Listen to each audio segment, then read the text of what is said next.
Salah. Boleh? Nanti mau kudu nak. Ya. Satu bahagian lembut. Ya. Semua suatu dekat. Hak ni akak sendiri kah? Saya sendiri. Boleh akak siap-siap? Boleh. Boleh. Dapat jadi. Bismillahirrahmanirrahim. Sebut. Sebut saya. Saya Dorina binti Kawakil. Mewakilkan. Ustaz. Untuk bagi pihak Yayasan Amal Malaysia Kedah untuk mengurus dan menyempurnakan ibadah korban saya satu bahagian lembu berharga RM350 pada tahun ini kerana Allah Ta'ala. Bismillahirrahmanirrahim. Saya Syekh Yusuf bin Haji Ahmad, terima wakil bagi pihak Yayasan Amal Malaysia Cawangan Kedah, wakil Puan Zurina binti Kamarudin untuk mengurus dan menyempurnakan satu bahagian lembu korban berharga RM350 pada tahun ini kerana Allah Ta'ala. Sekiranya ada lebihan, yayasan akan gunakan untuk tujuan kebajikan dan pengurusan. Mana pun tak nak bagi, nak buat. Ya, saya terima. Nah, baik, sama. Ya, ni ada WhatsApp mah. Nombor ni. Ada. Nah. Ada. Baik. Baik.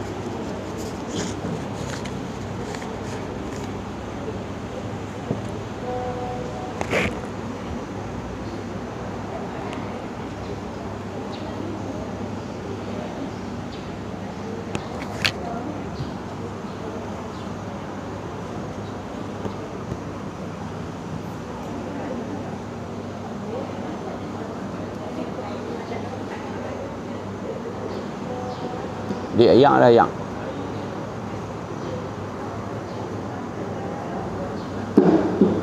Bismillahirrahmanirrahim. Assalamualaikum warahmatullahi wabarakatuh. Alhamdulillahirabbil alamin. Wa bihi nasta'in. Wassalatu wassalamu ala rasulihil amin. Wa ala alihi wa ashabihi ajma'in. Qala rabbi shrah li sadri wa yassir li amri wahlul 'uqdatam min lisani yafqahu qawli. Wa ma taufiqi illa billahi alaihi tawakkaltu wa huwa rabbul 'arsyil 'azim.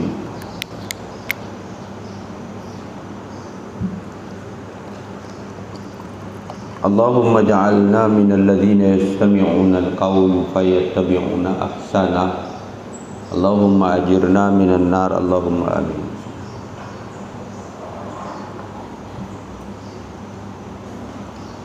Yang dikasihi pimpinan HIG, Rustia, tuan-tuan dan puan-puan, muslimin dan muslimat, jemaah kuliah duha yang diadakan di dataran HIG pada setiap Jumaat di bumi Langkawi ini, mudah-mudahan kesemuanya kita dirahmati oleh Allah Subhanahu wa taala. Alhamdulillah, kita sudah pun sampai di bulan Zulkaadah, sudah pun melepasi Ramadan dan Syawal. Mudah-mudahan Ramadan yang lalu menjadi Ramadan yang terbaik kita. Kata Habib Abdullah Al-Haddad, usah kamu tangisi Ramadan yang telah pun pergi, kerana Ramadan yang akan datang akan tiba nanti. Tetapi tangisilah, andai Ramadan yang datang itu nanti kamu sudah tiada lagi. Ramadan yang berlalu 1444, teriak ayam mata darah pun tak akan patah balik dah. Bukan kata Ramadan Syawal yang sudah berlalu, subuh tadi pun tak boleh patah balik dah. Dia kata tak payah menangis kerana Ramadan tahun depan akan main. Tuan-tuan, Ramadan ni akan mai bukan tahun depan saja. 1445, 46, 47, 48. Berulang-ulang kali Ramadan itu akan datang dan datang lagi. Cuma dia kata, menangislah, tangisilah seandainya Ramadan yang datang nanti itu kamu sudah tiada lagi. Maknanya kita patut menangis berpisah dengan Ramadan, mengenangkan kemungkinan pada tahun di mana Ramadan akan tetap datang itu kita sudah tidak dapat menyambutnya lagi. Ramadan hari itu rupa-rupanya Ramadan terakhir kita. Adakah kita telah memberikan yang terbaik pada Ramadan yang lalu? Puaskah kita? Saya yakin semua kita tak akan puas hati pada apa yang telah kita bagi. Ibadat-ibadat yang kita buat, sedekah jariah, wakaf yang kita lakukan, qiyamul lail yang kita telah sempurnakan. Ramadan hari itu memang kalau kita tengok secara umum, kebanyakan kita sudah buat lebih daripada bulan-bulan yang lain. Tetapi saya penuh yakin kalaulah kita tahu Ramadan hari itu Ramadan terakhir kita, agak-agak kita lebu mana, tentu kita akan buat paling baik. Pasal kita dah tahu dah, kita tak jumpa dah tahun depan. Tapi oleh kerana manusia ini perangai dia panjang angan-angan. Manusia ini dia suka leka alfa. Manusia ini dia suka take for the granted. Dia macam confirm dia nak jumpa lagi Ramadan, dia akan jumpa Ramadan tu. Alhamdulillah, kalau Ramadan yang lepas tu siang harinya kita puasa dari subuh sampai tenggelam matahari, kita baca Quran banyak siang malam. Sehari-hari satu juzuk kita khatam sekurang-kurang. Ada yang siang dia baca, malam tadarus pula di masjid, di surau. Alhamdulillah, kita banyak zikir, istighfar, tasbih, tahmid. Kita banyak memberikan sedekah, infak. Alhamdulillah, tiap-tiap malam kita bangun sepertiga malam, setelah berdiri sampai sejam sembahyang isya, tarawih, witir berjemaah. Begitulah Ramadan yang lalu. Alangkah betul kalau kita mati waktu tu kan. Pasal confirm dah kita waktu itu cukup dekat, kita waktu tu cukup rapat, kita waktu tu sangat hampir lah kita ini. Terasa kita. Pasal apa? Pasal auranya surga itu dapat dirasai.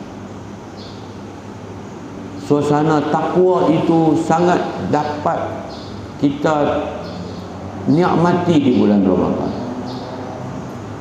Saya yakin tuan-tuan semua kita sama. Ramadan pergi,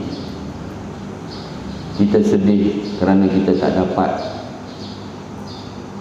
ganjaran luar biasa yang disediakan dalam Ramadan. Kita menangis kerana berpisah dengan Ramadan. Kita minta Allah terima amalan kita dalam Ramadan. Kita minta supaya Allah tinggalkan jejak-jejak ke syurga selepas Ramadan berlalu. Tuan-tuan, mudah-mudahan kitalah orang yang layak untuk benar-benar menyambut hari raya di Syawal yang lalu. Semoga Allah panjang umur kita tuan-tuan. Kita nak tengok sikit sebelum kita lebih lanjut, apa tanda orang tu amalannya daripada ibadat di bulan puasa, puasanya sebagainya diterima di sisi Allah. Tuan-tuan, orang yang dapat mulazamah selepas bulan puasa dia masih terus berpuasa, dia masih ambil puasa-puasa sunat, dia masih lagi melakukan amal ibadat walaupun tak sebanyak di bulan Ramadan, dia masih istiqamah, itu tanda puasa amalannya lalu diterima di sisi Allah Subhanahu wa taala. Ibnu Rajab Al-Hambali di dalam kitabnya Lataif Ma'arif, dia menyebut siapa-siapa yang melakukan ketaatan kepada Allah dan apabila dia selesai melaksanakan ketaatan itu, antara tanda diterimanya amalan tersebut adalah dia akan terus melakukan ketaatan yang lain selepas itu. Mana dia buat dan dia buat, dia buat dan dia buat, dia terus buat, dia tidak berhenti daripada melakukan ketaatan. Kata dia lagi, manakala antara tanda tertolaknya suatu amalan adalah apabila amalan kebaikan ketaatan yang dia lakukan diikuti dengan maksiat. Sudah buat ketaatan dalam bulan Ramadan, tiba-tiba mai Syawal dia buat maksiat, dia buat dosa. Itu tanda puasanya hari itu tidak diterima di sisi Allah. Sedangkan apa sahaja kebaikan yang dilakukan sepatutnya menghapuskan kejahatan, dan sudah pasti yang terbaiknya selepas melakukan kebaikan kita melakukan kebaikan. Ada orang tuan-tuan hari raya tu tinggal semayang lah, penat berhari raya tak dan semayang, no. Ada orang pagi raya tu dia jalan ke rumah tok wan dia, lepas tu dia pergi yak-yak dengan balak dia, dia pergi yak-yak dengan markah dia, dia buat dosa. Itu tanda bahawa puasa hari itu ada masalah. Tapi kalau orang tu dalam bulan puasa dia taat, lepas bulan puasa dia taat, dia benci maksiat, dia benci dosa, dia menjauhi dosa, dia menjauhi mungkar, dia tetap buat kebaikan di atas landasan itu, maka itu tanda amalannya diterima di sisi Allah. Jadi kata Ibnu Rajab, membiasakan puasa setelah daripada puasa Ramadan adalah juga merupakan suatu tanda diterimanya amalan puasa di bulan Ramadan. Ayo jom kita cuba untuk puasa. Alhamdulillah, saya yakin ramai orang dah puasa 6 hari tu di bulan Syawal kan. Lepas daripada kita puasa Ramadan, kita dah puasa 6 yang Nabi kata, man shoma Ramadan summa atba'ahu sittan min Syawal faka'annama shoma ad-dahr aw kama qala. Siapa-siapa yang dia puasa Ramadan, habis Ramadan dia ikuti dengan dia puasa 6 hari di bulan Syawal, maka seumpama dia telah berpuasa sepanjang tahun. Habis dah lah Syawal pun tak boleh nak puasa dah, kita dah masuk di bulan Zulqa'dah.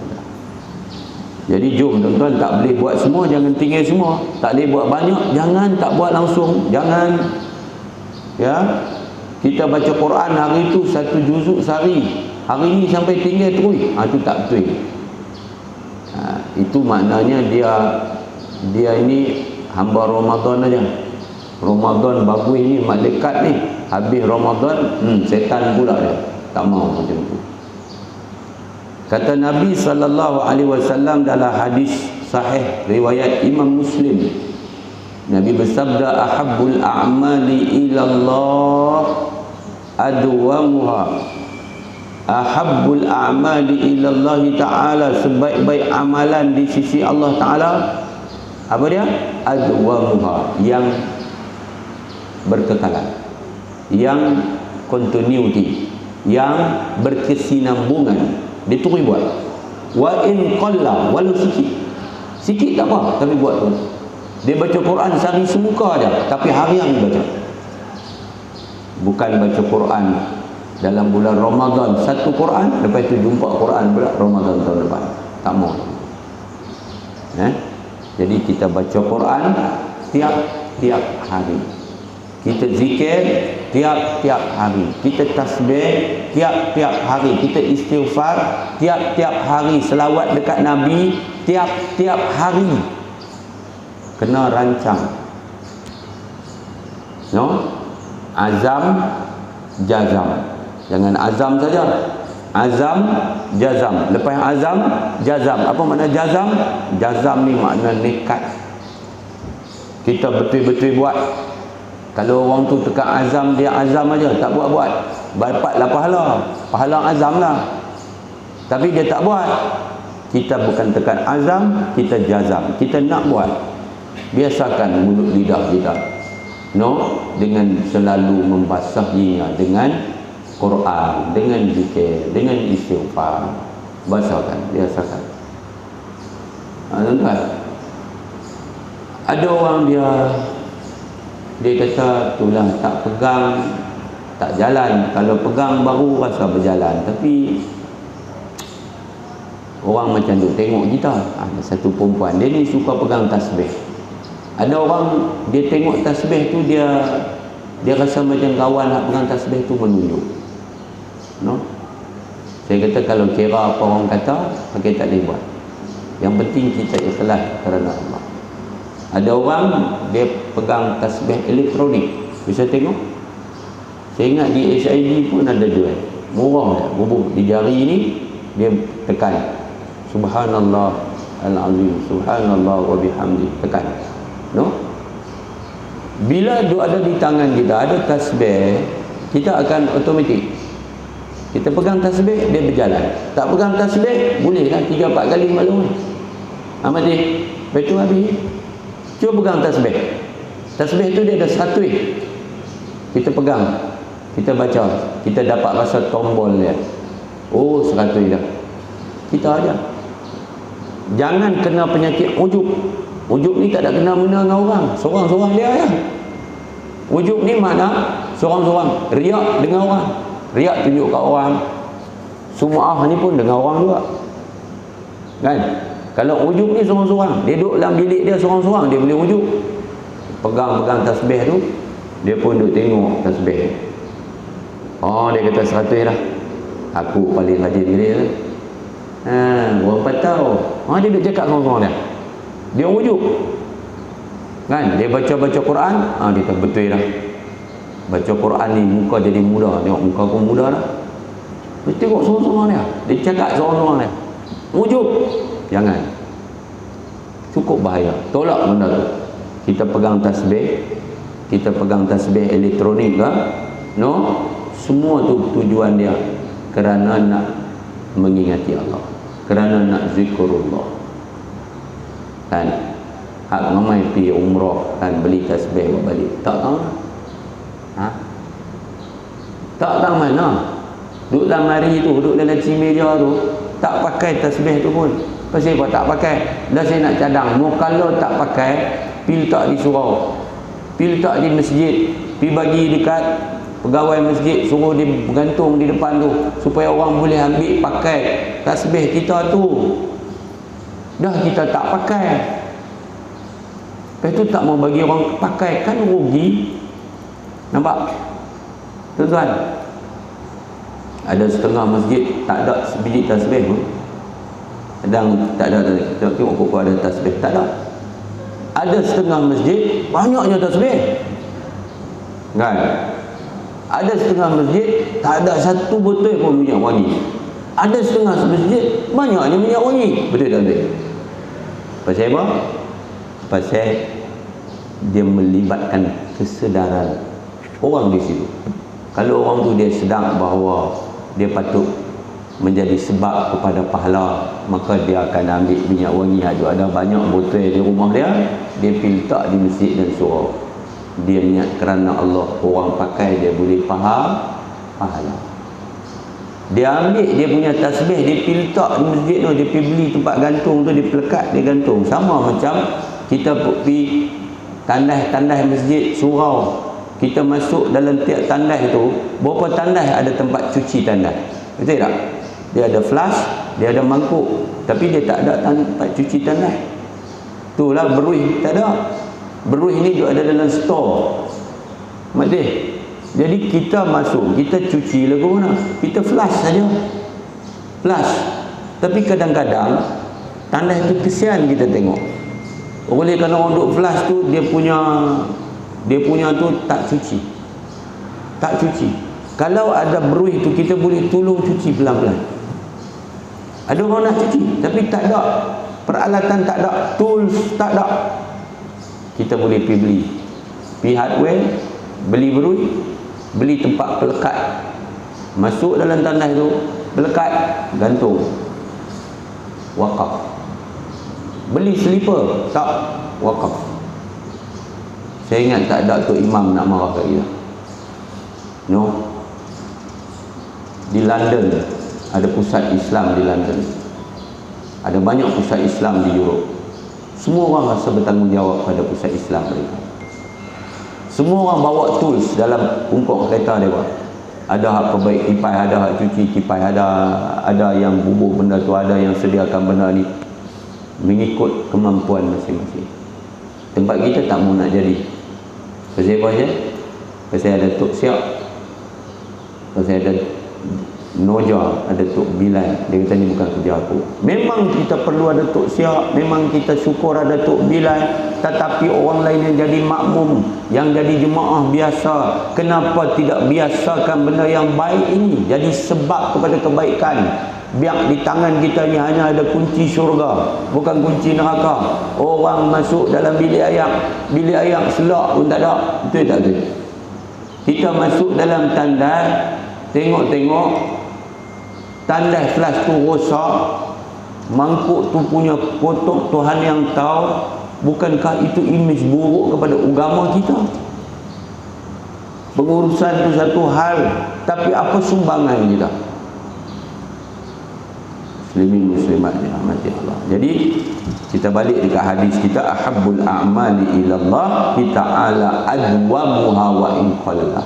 Sebaik-baik amalan di sisi Allah adalah yang berkesinambungan walaupun sikit. Kita sedekah RM1, RM2, tapi tiap-tiap hari kita buat. Contohnya, kita wakaf tiap-tiap minggu, kita wakaf. Contohnya, tuan-tuan, walaupun sikit tak apa. Bukan nanti banyak, yang penting bukan sikit atau banyak, yang penting adalah suci hati, ikhlas dalam memberi kerana mencari keredaan Allah Subhanahu wa taala. Tuan-tuan, Al-Imam An-Nawawi di dalam syarah Nawawi ala Sahih Muslim, dalam syarah Imam Nawawi terhadap Sahih Muslim, kerana hadis ini dikeluarkan oleh Al-Imam Muslim. Kata Imam An-Nawawi, hadis yang kita baca ini dia menganjur, menggalakkan al-had yahussu, menggalakkan amalan yang berterusan walaupun amalan itu sedikit. Kata dia berterusan adalah lebih baik walaupun sedikit daripada amalan yang banyak namun terputus. Maksudnya namun ditinggal lama, itu baca Quran sampai habis 2 kali, lepas itu tak baca dah, tak sentuh dah, tak pegang dah Quran sampai Ramadan akan datang. Tak betul. Maka dengan berterusannya amalan yang sedikit tersebut, maka akan berterusanlah ketaatan. Jadi kita dalam mood taat, kita sedekah, kita zikir, kita baca Quran hari-hari. Jadi kita duduk dalam mood taat hari-hari. Kita dalam keadaan dalam ibadat hari-hari. Kita berterusan zikir, merasa diri hampir dengan Allah, muraqabatullah, dia kata muraqabatullah, dekat dengan Allah, merasa kita dekat dengan Allah dan ikhlas terhadap Allah Subhanahu wa taala. Ia akan menghasilkan berlipat kali ganda berbanding amalan banyak namun terputus. Pahalanya akan berlipat kali ganda berbanding dengan amalan tu banyak tapi terputus. Mana buat setahun sekali kayak mana? Muslimin dan muslimat dirahmati oleh Allah Subhanahu wa taala sekalian, Selain daripada itu, Al-Imam Ibnul Qayyim di dalam kitabnya Madarij As-Salikin menyebut tanda diterimanya amalan seseorang itu ialah apabila dia merasa bahawa amalan yang dilakukannya masih hina dan kecil. Jadi ajak diri kita, bila kita buat satu amalan, kita sedekah ke, kita wakaf ke, kita buat korban ke, kita tetap merasa hina dan kecil. Jangan main perasaan ujub dan sombong. Jangan main perasaan riak dan takabur. Jangan. Tu. Sehinggalah kata Ibnu Qayyim, orang yang benar-benar mengenal Allah akan sentiasa beristighfar selepas selesai melakukan ibadah. Lepas kita buat ibadat, kita istighfar. Sebab itu Nabi SAW selepas daripada semayang, tiap kali semayang Nabi akan beristighfar 3 kali. Betul tak? Sebab itu sunnah kita sudah semayang, kita Astaghfirullahaladzim, Astaghfirullahaladzim. Lepas semayang istighfar. No? Dan kalau kita tengok, Allah Ta'ala juga memerintah hamba-hambanya supaya beristighfar setelah selesai melaksanakan ibadah haji, setelah selesai melakukan solat malam. Kita istighfar. Lepas ibadat kita istighfar. Nampak? Lepas kita solat malam kita istighfar. Istighfar bagi banyak-banyak. Nah, Nabi SAW perintah kita bertaubat dan beristighfar. No? Selepas daripada kita melakukan ibadat tadi. Maka sesiapa yang mengetahui kewajipannya kepada Tuhannya dan menyadari ia akan kualiti amalnya serta aib-aib yang melekat pada jiwanya, niscaya dia akan selalu beristighfar setelah selesai melakukan amal ibadah, dan dia akan merasakan amalannya masih sangat penuh dengan kekurangan. Ini disebut oleh Imam Ibnul Qayyim. Maknanya jauhnya ahli ibadat yang betul kenal Allah daripada penyakit-penyakit hati. No? Kita ni bila kita buat, kita mudah jatuh ditimpa perasaan. Perasaan kita hebat, perasaan kita rajin, perasaan kita pemurah, perasaan kita alim, perasaan ini semua akan menyebabkan kita celaka di depan Allah. Tak boleh. Kita kena rasa kita kurang. Baru kita, dalam bahasa lain, kita kena tawa Allah. Itu. Muslimin muslimat dirahmati oleh Allah Subhanahu wa taala sekalian. Jadi mudah-mudahan kita semua sudah pun melalui tarbiyah yang betul, tepat, dan kita akan istiqamah di dalam amalan ibadat dan kebaikan yang kita buat hari itu, supaya kita dalam sentiasa mutaat itu kita dapat. Yang kedua, kita sedang berada di bulan haram, no? Yang mana bulan haram ini mempunyai kedudukan yang tertentu di hadapan Allah, di sisi Allah. Kita ulang dan kita tak jemu ulang ingatan kepada semua. Bila kita duduk di bulan haram, amalan kita tak sama, balasannya tak serupa. Kita buat baik ke, kita buat dosa ke, amalan kita tak sama dari segi ganjaran pahala, tak sama dari segi ganjaran dosa. Apa nas dia? Nas dia ayat daripada surah 36, surah Taubah. Tuan-tuan boleh balik rujuk di dalam tafsir. No? Allah kata, inna iddatash syuri indallahi 12 syahran fi kitabillah yawma khalaqas samawati wal ard minha arba'atun hurum dzalika ad-dinul qayyim fala tazlimu fihinna anfusakum. Sampai habis. No? Maksudnya sesungguhnya bilangan bulan di sisi Allah ialah 12 bulan yang telah ditetapkan di dalam kitab Allah. Allah tetap dalam kitab dia bilangan bulan ada 12. Bila? Yauma khalaqas samawati wal ard. Hari Allah ciptakan 7 petala langit dan 7 petala bumi. Minha arba'atun hurum, daripada 12 bulan itu ada 4 bulan yang haram yang sangat dihormati. No? Zalika dinul qayyim, ketetapan yang demikian itu ialah agama yang betul lurus. Jadi itulah ketetapan ketentuan dalam agama kita.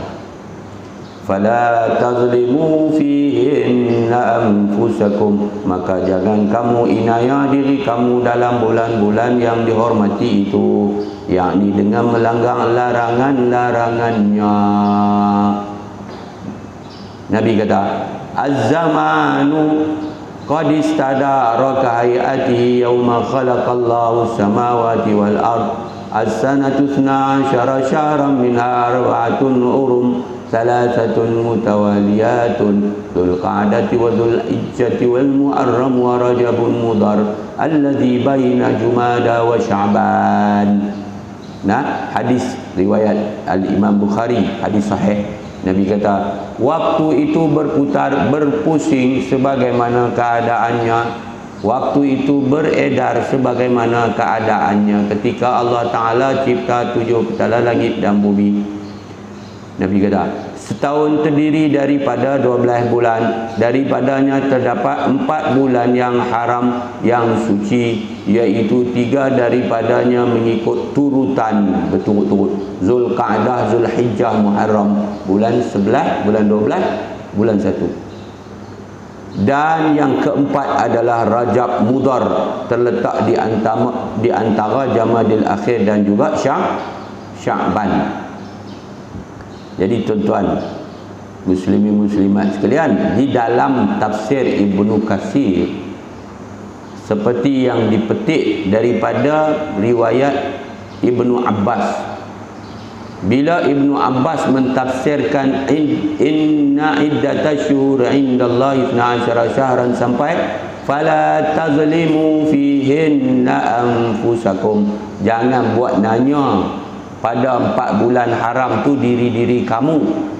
Kata Ibnu Abbas, dia kata fi kullihinna, sebenarnya Allah larang kita buat zalim diri kita ini pada semua bulan. Betul tak betul? Allah larang kita buat zalim diri kita, adakah dalam 4 bulan tu saja? Tak, semua bulan. Sapak pun kita tak boleh buat zalim diri kita. Kita tak boleh buat dosa sapak. Kita tak boleh menipu, kita tak boleh mungkir janji, kita tak boleh derhaka mak bapak, kita tak boleh derhaka suami. Betul tak betul? Dalam bulan sapak, samalah. Sapak ke, Rabiul Awal ke, Rabiul Akhir ke, Jamadil Awal ke, Jamadil Akhir ke, no? Sya'ban ke, Ramadan ke, Syawal ke. Semua ini bulan-bulan yang bukan bulan haram. Tetap juga Allah Ta'ala larang kita buat nanya diri kita dalam bulan selain daripada 4 bulan itu. Kata Ibnu Abbas, fala tazlimu fihinna anfusakum, maka jangan kamu buat zalim diri kamu dalam 4 bulan itu. Summa ikhtassa min dzalika arba'ata ashhur, kemudian Allah mengkhususkan daripada 12 bulan yang dilarang kita buat zalim itu 4 bulan, arba'ata ashhur, iaitu 4 bulan yang haram. Faja'alahunna haraman wa 'azzama hurumatihinna, maka Allah jadikan bulan yang 4 itu bulan haram, yang diharamkan kita zalim diri kita dan membesarkan pengharaman itu. Wa ja'ala dzamba fihinna a'zam, dan Allah jadikan dosa yang kita buat ketika kita buat dosa di 4 bulan haram, di bulan Zulqa'dah, Zulhijjah, Muharram dan Rejab ini, az-zamba fihinna a'zam, dosa itu pada 4 bulan haram a'zam, jadi lagi besar. Maknanya kalau kita contohnya bunuh orang tak sengaja, kena bayar diat dalam bulan Syaban, kita kena 100 ekor. No, maka bila kita bunuh orang tak sengaja, walaupun tak sengaja, kena bayar diat ketika berlaku perbuatan itu dalam bulan haram, dia kena 200 ekor. Faham? Maksudnya berlaku gandaan pada dosa, berlaku gandaan kepada balasan. Begitu juga kata Ibnu Abbas, wal amal salih wal ajru a'zam, maknanya wa azzama al amal salih ay wa ja'ala al amal salih wal ajra fihinna a'zam. Maknanya bila kita buat amal soleh, kita mai mengaji, kita pergi sembahyang jemaah, kita urus rumah tangga kita bersedekah jariah, kita wakaf, kita buat korban, kita buat ibadat dalam bulan yang haram ini, dan pada saat kita buat di dalam 4 bulan haram, tanpa kita sedari, amalan soleh kita juga digandakan pahalanya. Itu maksudnya. Makna di sebalik buat dosa-dosa jadi besar, buat kebajikan jadi besar. Nampak tak? Kalau kita buat dosa, kita nanya diri kita, ancamannya apa? Ampamannya dosa kita berganda. Tapi kalau kita buat amal soleh kita juga berganda. Jadi kita main mengaji pagi ini, pahalanya tidak sama seperti kita buat di bulan bukan bulan haram. Wa qala Qatadah, Imam Qatadah kata pula, fala tazlimu fihinna anfusakum. Dia mengulas ayat, jangan kamu zalim diri kamu dalam 4 bulan haram itu. Kata dia, inna zulma fil ashhuril hurum a'zamu khati'atan wa wizra. Sesungguhnya buat zalim di dalam 4 bulan yang haram lebih besar kesalahannya, lebih besar dosanya. Minaz zulmi fi ma siwaha, daripada seorang buat zalim pada yang lain daripada 4 bulan haram. Wa in kana zulmu ala kulli halin aziman, walaupun zalim itu pada semua keadaan adalah besar. No, walakin Allah, tetapi Allah yu'azzimu min amrihi ma yasha, membesarkan daripada urusannya, perintahnya apa yang dia kehendaki, ikut suka Tuhan. Tuhan telah membesarkan banyak benda yang kalau kita teliti daripada biasa. Contoh, innallaha astafa safaya min khalqihi, Allah Ta'ala telah mengistimewakan, membuat pilihan untuk berikan keutamaan daripada ciptaannya, makhluknya. Istafa minal malaikati rusulan wa minan nasi rusulan. Allah pilih malaikat pun ada yang terpilih daripada banyak malaikat. Ada tak malaikat yang terpilih? 10 malaikat yang wajib diketahui kan, Jibril, Mikail, Israfil, Israel, Munkar, Nakir, Raqib, Atid, Malik, Ridwan, apa semua ni. Dan dalam kalangan malaikat tadi yang terpilih itu ada lagi malaikat terpilih kan, iaitu Sayyidina Jibril alaihi salam, penghulu segala malaikat. Macam itulah juga di kalangan manusia ada yang terpilih. Siapa? Ada rasul, ada nabi. Di kalangan nabi rasul itu ada ulul azmi. Kita mengaji kan, ada 5 orang rasul ulul azmi. Daripada semua rasul nabi ada lagi terpilih daripada yang terpilih, iaitu Sayyidul Anbiya, Sayyidul Mursalin, Nabi kita Muhammad sallallahu alaihi wasallam. Jadi Allah kehendaki macam tu. Masa sama juga ni, kita hari Jumaat dipilih oleh Allah menjadi Sayyidul Ayyam. Hari semua Allah cipta, hari semua Allah reka, tapi Allah tentukan hari Jumaat ini adalah penghulu hari. Tidak ada matahari yang lebih baik, kata Nabi, keluar di ufuk timur yang lebih baik daripada hari Jumaat. Nampak?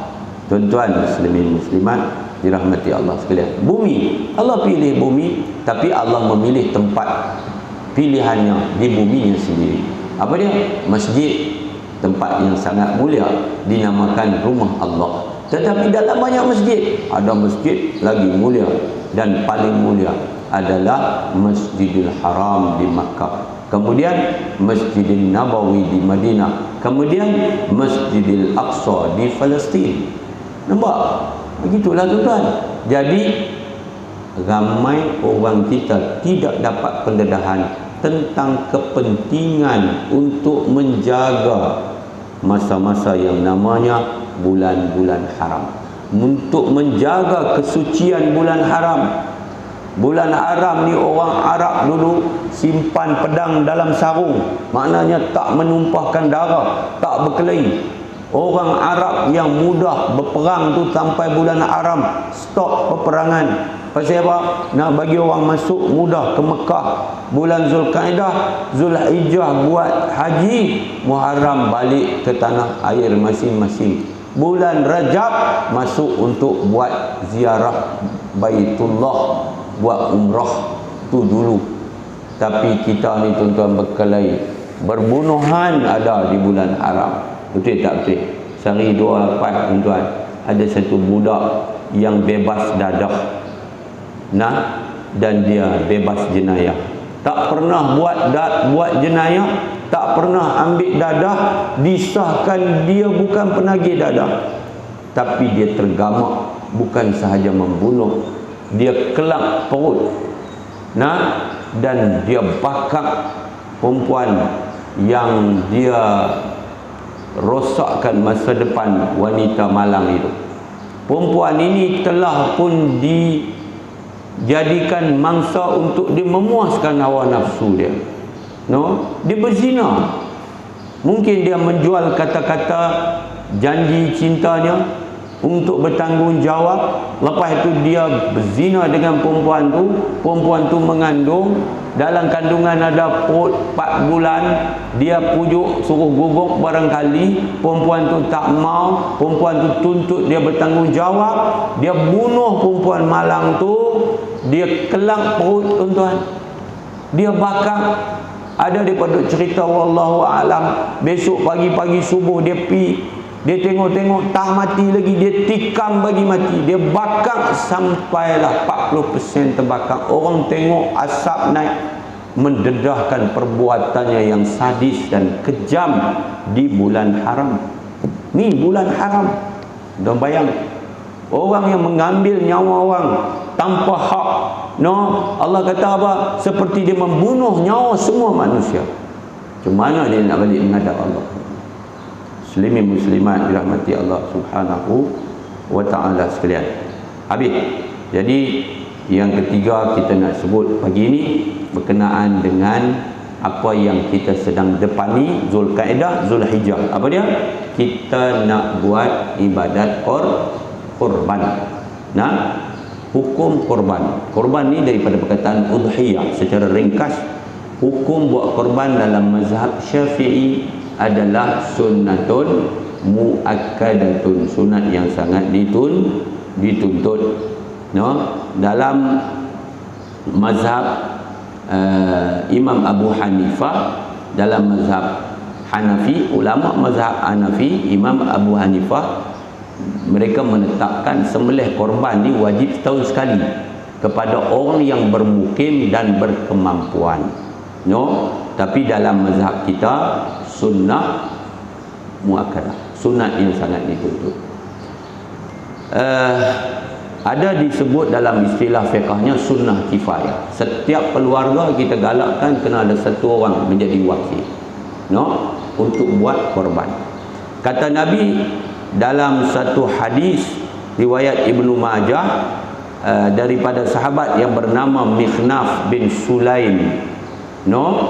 Cerita sahabat Mikhnaf ini, waktu tu kami sedang wukuf di Arafah bersama dengan Rasulullah sallallahu alaihi wasallam, aku dengar Nabi bersabda. Nabi kata, ya ayyuhan nas, inna ala kulli ahli baitin fi kulli amin udhiyah. Wahai seluruh umat manusia, sesungguhnya ke atas setiap ahli, yakni setiap orang dalam sebuah rumah, satu keluarga, satu ibadat korban pada setiap tahun. Jadi kita azam kena ada korban dalam tiap-tiap rumah. Sebab tu saya dapati di tempat kita ini masih kurang lagi ibadat korban dilakukan. Kerana kalau 10 ekor satu qaryah, baru bermaksud 70 keluarga. Baru bermaksud 70 tumpuk. 70 tumpuk, kalau satu tumpuk, satu bahagian, satu keluarga, makna baru 70 keluarga, 70 rumah. No? Sedangkan Nabi kata, siapa yang ada lebihan, dia ada duit yang cukup, maknanya untuk belanja, ada lebihan, tapi dia tidak buat korban, maka kata Nabi, tak usahlah datang menghampiri tempat-tempat sembahyang kami. Maknanya Nabi suka tak kita tak buat korban? Nabi tak suka. Sedangkan buat korban itu adalah syiar agama yang sangat dituntut, nak memperingati sejarah pengorbanan Nabi Allah Ibrahim terhadap anaknya Nabi Allah Ismail alaihi wassalam. Dan korban ni tuan-tuan, dia mempunyai fungsinya. Korban ini tuan-tuan, dia mempunyai fadilatnya. Pada hari raya korban, apa amalan yang paling Allah suka? No? Allah Ta'ala perintah dalam Quran, fasalli li rabbika wanhar, maka sembahyanglah bagi Tuhan kamu dan sembelihlah. Maknanya lain daripada sembahyang, sembelih. Sebab tu kata Nabi dalam hadis Al-Imam Tirmizi, hadis yang hasan gharib, Nabi kata, ma'amila adamiyun min amalin yawman nahri ahabba ilallahi min ihraqid dami innahu la ya'ti yawmal qiyamati biquruniha wa ash'ariha wa azlafiha wa anna ad-dama la yaqa'u minallahi bimakanin qabla an yaqa'a minal ardi fatibu biha nafsan. Maksudnya, kata Nabi, tidak ada amalan yang dilakukan oleh seorang anak Adam pada hari An-Nahar. Mana hari Nahar itu hari raya Aidil Adha. Nahar itu makna sembelih. Nah, yang lebih dicintai oleh Allah, yang lebih disukai oleh Allah, selain daripada menumpahkan darah binatang korban. Maknanya Allah paling suka hari raya kita sembelih korban. Sesungguhnya kata Nabi, binatang korban itu akan datang pada hari kiamat dengan tanduknya, dengan bulunya, dengan kukunya, dan sesungguhnya darah tersebut akan sampai kepada redha Allah sebelum ia jatuh ke bumi. Allah redha dekat kita sebelum darah sampai jatuh ke bumi waktu kita sembelih. Kata Nabi, maka bersihkanlah jiwa kamu dengan berkorban. Tuan-tuan, kita akan bersihkan jiwa kita daripada penyakit-penyakit seperti kedekut. Apabila kita melakukan ibadat korban. Muslimin muslimat dirahmati oleh Allah Subhanahu wa ta'ala sekalian. No?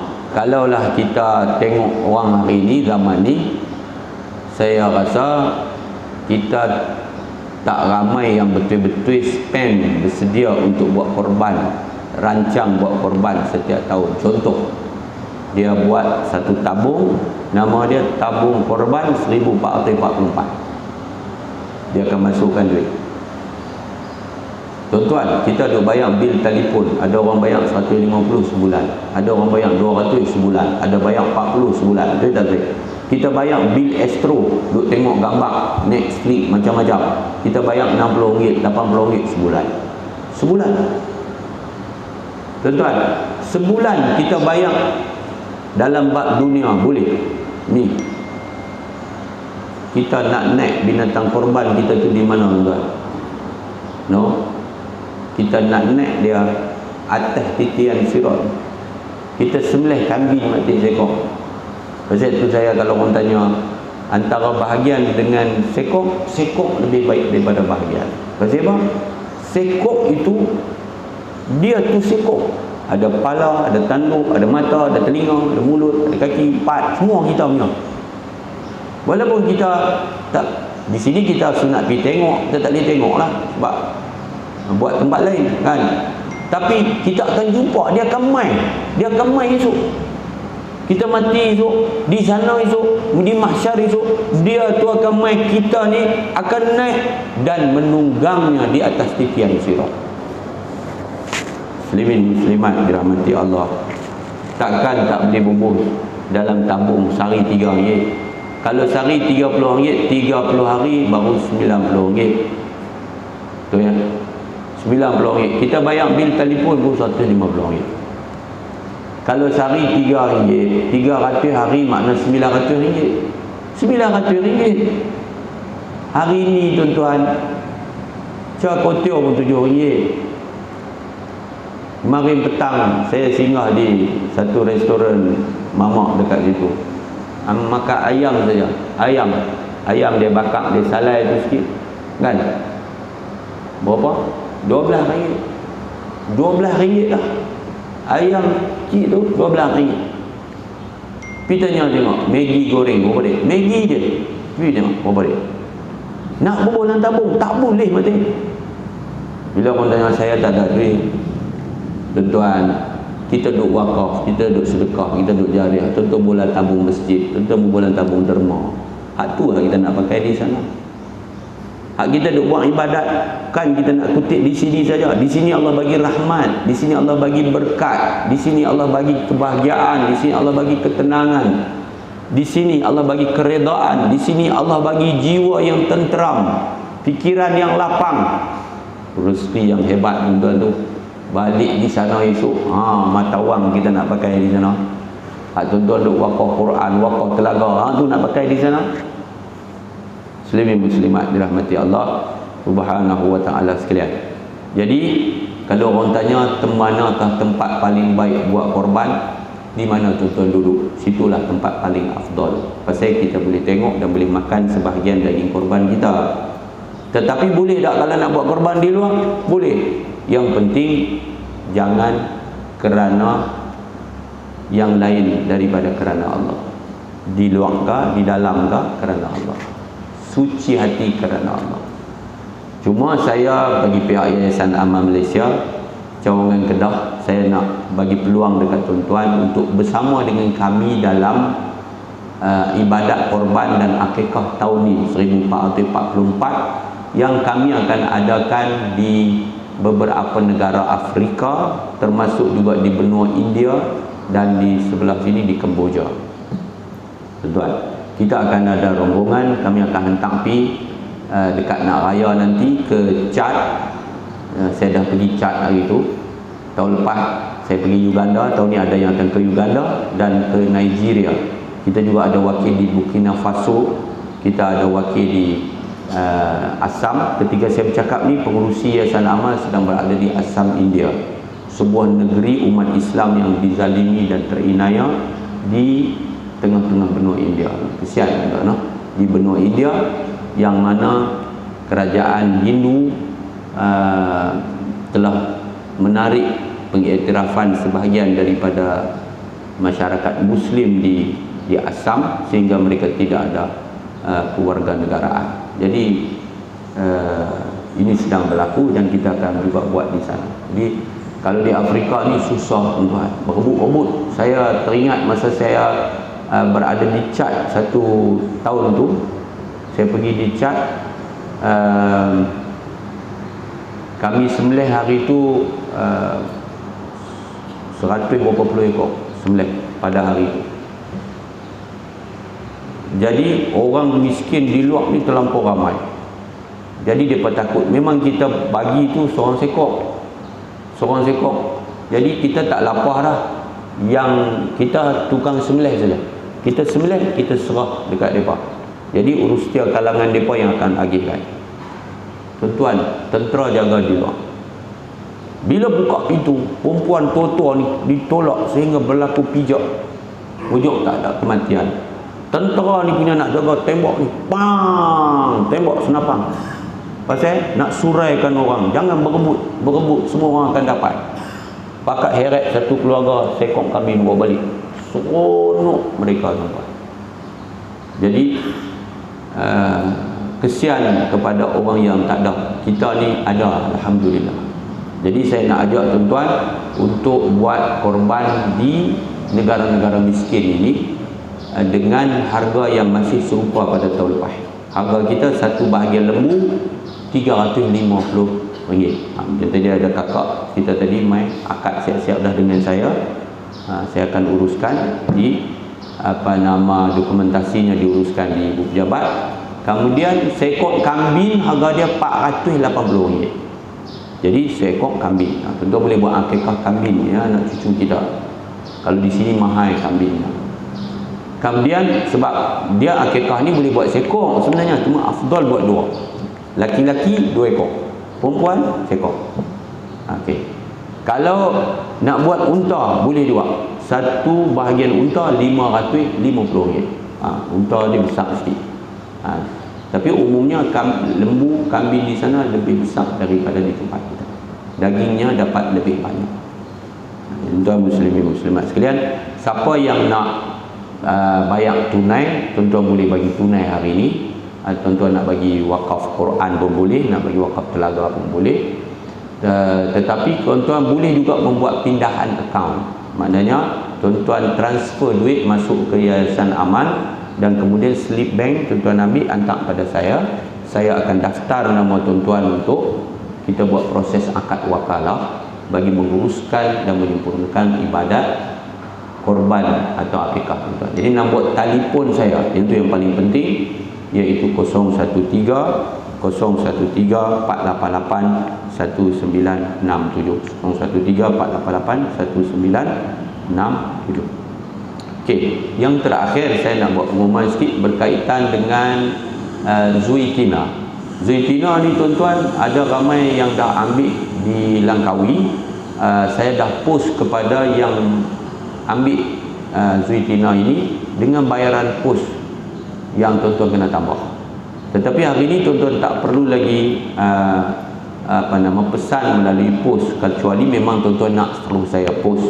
Kerana Zuitina tuan-tuan boleh dapat di kedai Masjid Al-Hanam.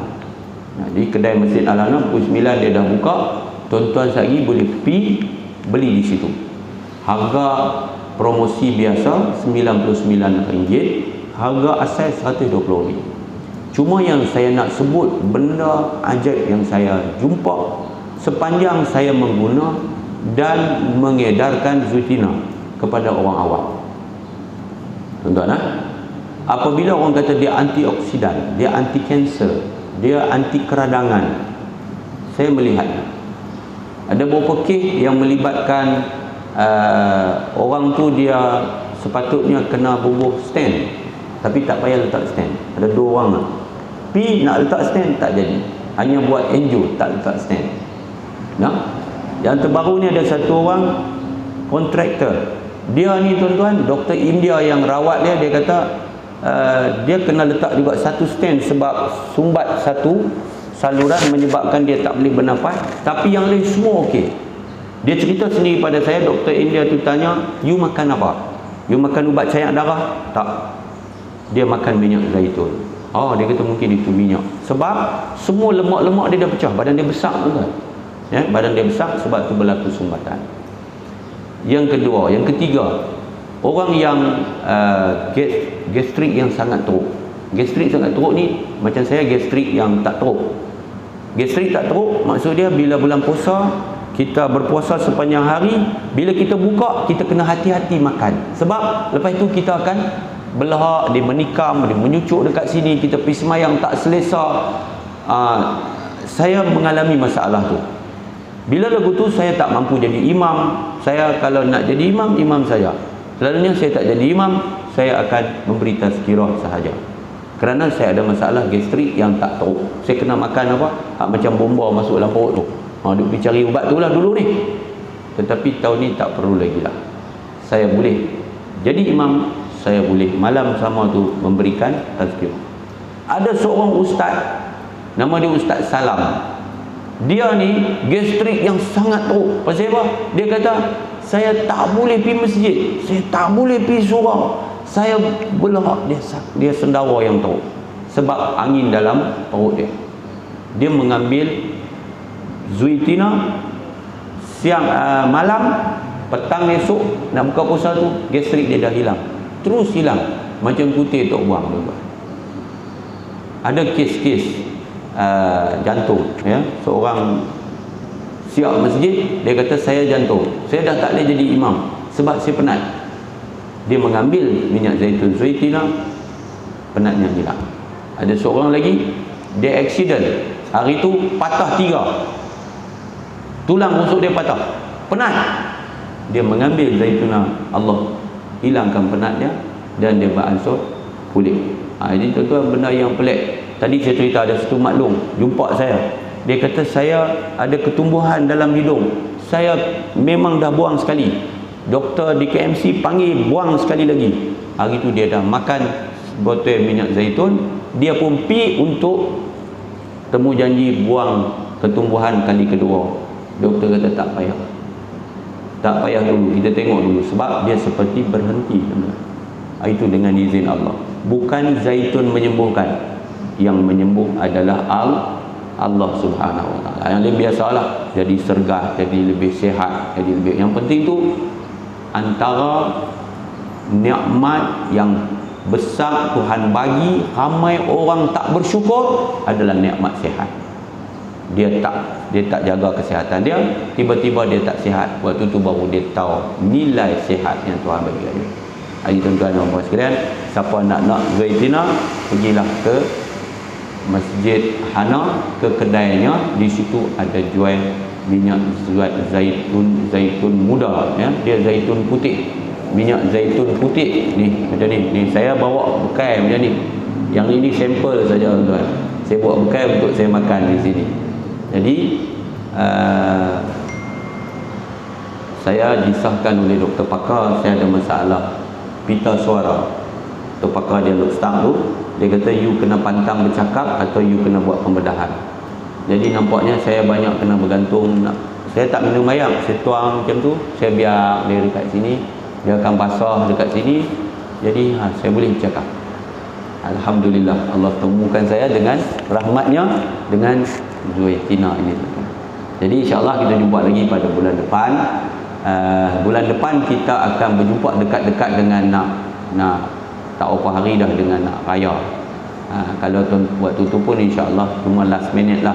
Maknanya saya duk cadang tu, kami duk cadang dalam 25 hari bulan tu kita nak tutup dah pendaftaran pada ketika itu. Kita akan jumpa pada bulan depan. Yang baik dari Allah, salah silap kelemahan saya sendiri. A'udzubillahi minasyaitanirrajim. Bismillahirrahmanirrahim. Alhamdulillahirabbil alamin.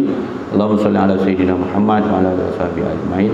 Allahumma hdi qaumana fa innahum la ya'lamun. Allahumma 'allimna ma yanfa'una wanfa'na bima 'allamtana. Allahumma zidna ilma. Allahumma arina al-haqqa haqqan warzuqna ittiba'ah wa arina al-batila batila warzuqna ijtinabah. Rabbana atina fid dunya hasanah wa fil akhirati hasanah wa qina azabannar. Sallallahu ala sayyidina Muhammad wa ala alihi wasallam. Walhamdulillahi rabbil alamin. Subhanakallahumma wa bihamdik, asyhadu an la ilaha illa anta, astaghfiruka wa atubu ilaik. Bismillahirrahmanirrahim. Wal 'asri innal insana lafi khusr illa alladziina aamanu wa 'amilus shalihaati wa tawassaw bil haqqi wa tawassaw bis sabr. Assalamualaikum warahmatullahi wabarakatuh. Wabarakatuh. Yang nak wakaf Quran, nak wakaf telaga dan juga nak korban akikah atau nak tanya apa, boleh maju ke depan.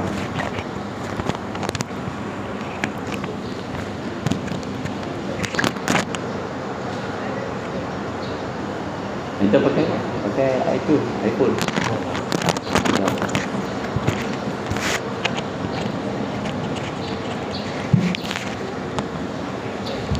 Allahumma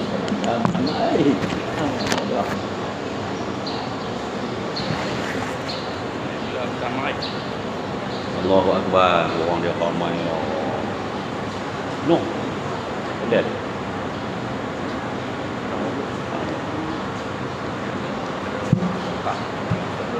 Pak belaga. Okey. Ini ada apa? Ini tak ada tulis nombor telefon ni. Nak tulis nombor telefon. Ini sebab nak hantar kecil ni. Kita hantar ni. Oh, hantar ni. Telefon dia. Wakaf Quran. Wakaf Quran. Kalau tidak, anda akan berdua dalam umum lah. Anda akan hantar dalam grup. Wakaf Quran. Saya terima. Wakaf Quran ada isi. Senang. Last Syekh punya apa? Quran tu bila? 25. Dan saya main sekali lagi dah. Terima lah.